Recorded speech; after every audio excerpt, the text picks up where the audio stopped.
7th graders, and welcome back to our daily read along. We are reading Holes, and today we are reading chapters 5 and 6. Now, a student asked me, Mrs. Larson, can you please put the page numbers on there so I can put on my reading log? And you know what? Absolutely. Okay, so let me adjust this a little bit. It seems like it's a little crazy for me. Okay, so we're going to read pages 16, through 25. Okay, here we go. There were 6 large gray tents, and each one had a black letter on it. A, B, C, D, E, or F. The first 5 tents were for the campers. The counselors slept in F. Stanley was assigned to D tent. Mr. Pandansky was his counselor.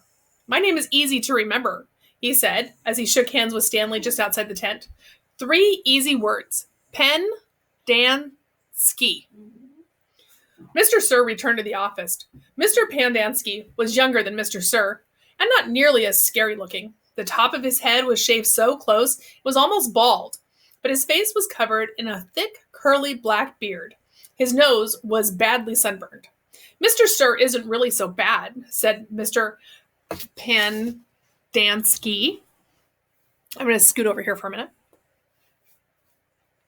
He's just been in a bad mood ever since he quit smoking. The person you've got to worry about is the warden. There's really only one rule at Camp Green Lake. Don't upset the warden. Stanley nodded as if he understood. I want you to know, Stanley, that I respect you, Mr. Pandansky said. I understand you've made some bad mistakes in your life, otherwise you wouldn't be here. But everyone makes mistakes. You may have done some bad things, but that doesn't mean you're a bad kid. Stanley nodded. It seemed pointless to try and tell his counselor that he was innocent. He figured that everyone probably said that. He didn't want Mr. Pandansky to think he had a bad attitude. Yes, sir, Stanley said. Mr. Pandansky said, good, and patted Stanley on the back. 2 boys, each carrying a shovel, were coming across the compound. Mr. Pandansky called to them. Rex, Alan, I want you to come and say hello to Stanley. He is the newest member of our team. The boys glanced warily at Stanley. They were dripping with sweat, and their faces were so dirty that it took Stanley a moment to notice that one kid was white and the other black. What happened to Barf Bag? Said the black kid. Lewis is still in the hospital, said Mr. Pandansky. He won't be returning. He told the boys to come shake Stanley's hand and introduce themselves. Like gentlemen. Hi, the white kid grunted. That's Alan, said Mr. Pandansky. My name's not Alan, the boy said. It's Squid, and that's X-Ray.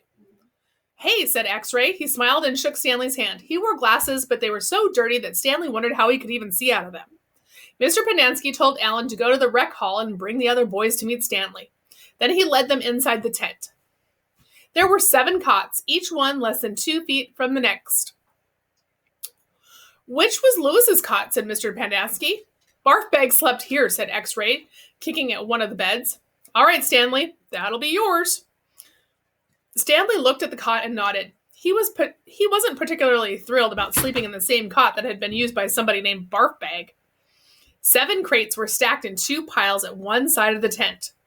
The open end of the crates faced each other. Stanley put his backpack, change of clothes, and towel in what used to be Barf Bag's crate. It was at the bottom of the stack that had 3 in it. Squid returned with 4 other boys. The first 3 were introduced by Mr. Pandansky as Jose, Theodore, and Ricky.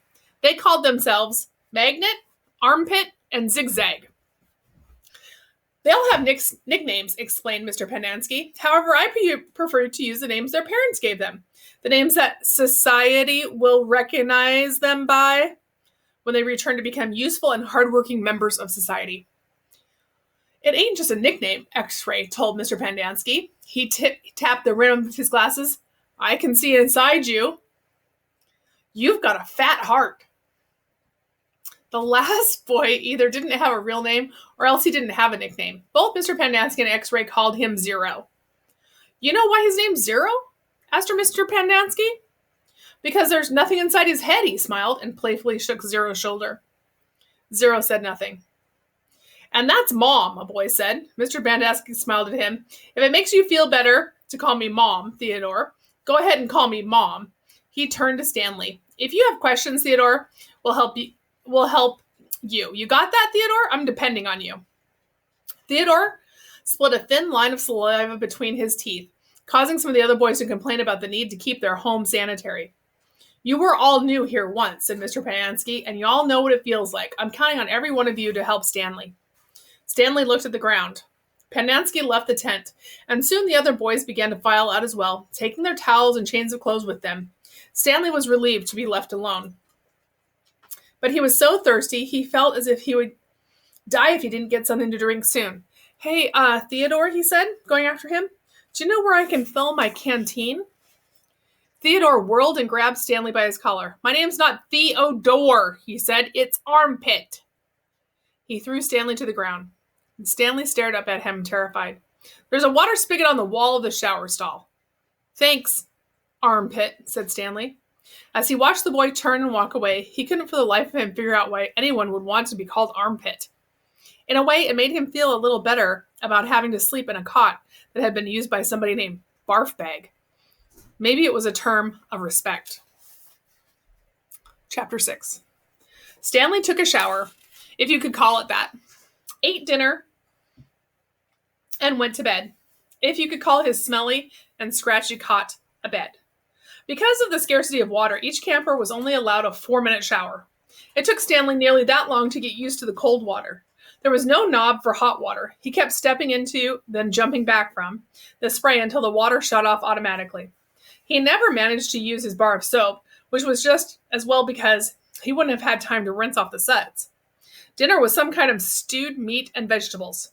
The meat was brown, and the vegetables had once been green.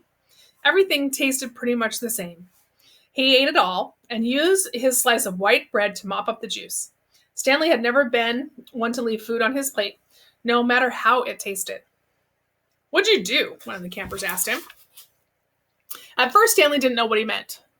They sent you here for a reason. Oh, he realized, I stole a pair of sneakers.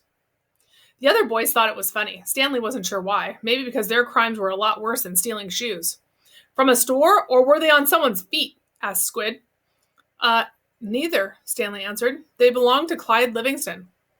Nobody believed him. Sweet feet? Said X-Ray. Yeah, right.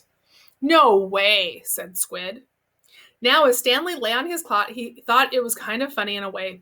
Nobody had believed him when he said he was innocent. Now, when he said he stole them, nobody believed him either. Clyde Sweetfeet Livingston was a famous basketball player. He'd led the American League in stolen bases over the last 3 years. He was also the only player in history to ever hit 4 triples in one game. Stanley had a poster of him hanging on the wall of his bedroom. He used to have that poster anyway. He didn't know where it was now. It had been taken by the police and was used as evidence of his guilt in the courtroom. Clyde Livingston also came to court. In spite of everything, when Stanley found out that Sweet Feet was going to be there, he was actually excited about the prospect of meeting his hero. Clyde Livingston testified that they were his sneakers and that he had donated them to help raise money for the homeless shelter. He said he couldn't imagine what kind of horrible person would steal from homeless children. That was the worst part for Stanley. His hero thought he was a no-good, dirty, rotten thief.